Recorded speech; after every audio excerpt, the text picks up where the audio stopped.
নবী করিম সাল্লাল্লাহু আলাইহি ওয়াসাল্লাম নামাজ শেষ করলেন। নবী করিম সাল্লাল্লাহু আলাইহি ওয়াসাল্লাম নামাজ শেষ করে আয়েশাকে জিজ্ঞেস করলেন, ইয়া আয়েশা আতাদরি মা হাযিহিল লাইলা, ও আয়েশা আমি কেন এত দীর্ঘ নামাজ পড়েছি, তুমি কি জানো আজকের রাতটা কোন রাত? ইন্নাহা লাইলাতুন নিসফু মিন শাবান ইয়াগফিরুল্লাহু লিল মুস্তাগফিরিন ওয়া ইয়ারহামু লিল মুস্তারহামিন। আল্লাহ রাব্বুল আলামিন আজকের রাত হলো লাইলাতুন নিসফু মিন শাবান, আজকের রাত হলো শাবান মাসের 14 তারিখ দিবাগত রাত। ইয়ারহামুল্লাহ ইয়াগফিরুল্লাহু লিল মুস্তাগফিরিন, এই রাতে আল্লাহর কাছে যারা মাফ চাইবে আল্লাহ তাদেরকে মাফ করে দিবেন। এই রাতে যারাই আল্লাহর কাছে দয়া চাইবে আল্লাহ রাব্বুল ইজ্জত ওয়াল জালাল এই রাতে তাদেরকে দয়া অবতর, তাদেরকে রহম করবেন, তাদেরকে মাফ করে দিবেন। এটা হলো বাইহাকী riwayat। ভিন্ন riwayatও পাওয়া যায়। নবী করিম সাল্লাল্লাহু আলাইহি ওয়াসাল্লাম বলেছেন, আল্লাহ রাব্বুল আলামিন ওয়া ইয়াগফিরু আল্লাহ এই রাতে মাফ করেন মিসলু গানামি বানি কালবিন, যে আরবের একটা গোত্র আছে বানু কালব, এই বানু কালবের গোত্রের প্রচুর পরিমাণ কি ছিল? ছাগল ছিল। আম্মাজান আয়েশা রাদিয়াল্লাহু তাআলা আনহা নবী করিম সাল্লাল্লাহু আলাইহি ওয়াসাল্লামকে বলেন, আরবের বনু কালব গোত্রে যতগুলো, আম্মাজান আয়েশাকে নবী করিম সাল্লাল্লাহু আলাইহি ওয়াসাল্লাম বলেন, আরবের বনু কালব গোত্রে যতগুলো ছাগল রয়েছে ওই ছাগলের গায়ে যতগুলো পশম রয়েছে আল্লাহ রাব্বুল আলামিন ওই পশম পরিমাণ বান্দাকে এই রাতে মাফ করে দেন। এখানে দেখেন নবী করিম সাল্লাল্লাহু আলাইহি ওয়াসাল্লাম নামাজ পড়েছেন একাকী। এজন্য আপনি মসজিদে যান, ভালো কথা, বাড়িতে থাকেন, ভালো কথা।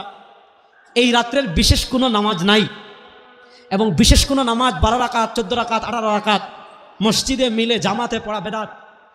আব্দুল্লাহ লাখনবী রাহমাতুল্লাহ আলাইহি কিতাব লিখেছেন আল আসারুল মারফুআ ফিল আখবারিল মাওযুআ, শানদার কিতাব আল আখবারুল মাওযুআ আল আসারুল মারফুআ ফিল আখবারিল মাওযুআ। সেখানে তিনি কিছু বিদআতি নামাজের লিস্ট দিয়েছেন, তালিকা দিয়েছেন, এর ভিতরে এটাও আছে।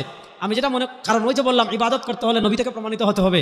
এই রাত্রে নবী করিম সাল্লাল্লাহু আলাইহি ওয়াসাল্লাম থেকে আমল প্রমাণিত একাকী।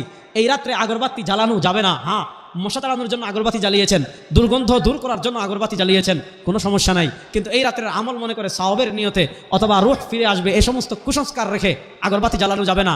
এই রাত্রের বিশেষ ইবাদত মনে করে হালুয়া রুটি খাওয়া যাবে না। এমনিতে আপনি রাত্রে খিদা লাগবে, নামাজ পড়বেন, খিদা দূর করার জন্য হালুয়া রুটি খেতে চাচ্ছেন, কোনো প্রবলেম নেই, কোনো সমস্যা নাই। কিন্তু এই রাত্রের বিশেষ আমল মনে করে হালুয়া রুটি খাওয়া যাবে। বাকি থাকলো পরের দিন রোজা রাখা। আল্লামা ইমাম ইবনে রাজব হাম্বলি রাহমাতুল্লাহ আলাইহি কিতাব লিখেছেন লাতাইফুল মাআরিফ ফি মা লিমাওয়াসিমিল আম মিনাল ওয়াযাইফ, লাতাইফুল মাআরিফ ফি মা লিমাওয়াসিমিল আম মিনাল ওয়াযাইফ। সেখানে তিনি বলেছেন ওয়া আম্মা সিয়াম ফাগাইরু মানহি, শবে বরাতের পরের দিন 15 তারিখ রোজা রাখতে সমস্যা নাই। কারণ এক নম্বর এটা হলো শাবান মাস, শাবান মাসে নবী করিম সাল্লাল্লাহু আলাইহি ওয়াসাল্লাম বেশি বেশি নফল রাখতেন, হিসাবে রাখতে পারেন। 2 নম্বর এটা আইয়ামে বীজ, এজন্য রাখতে পারেন।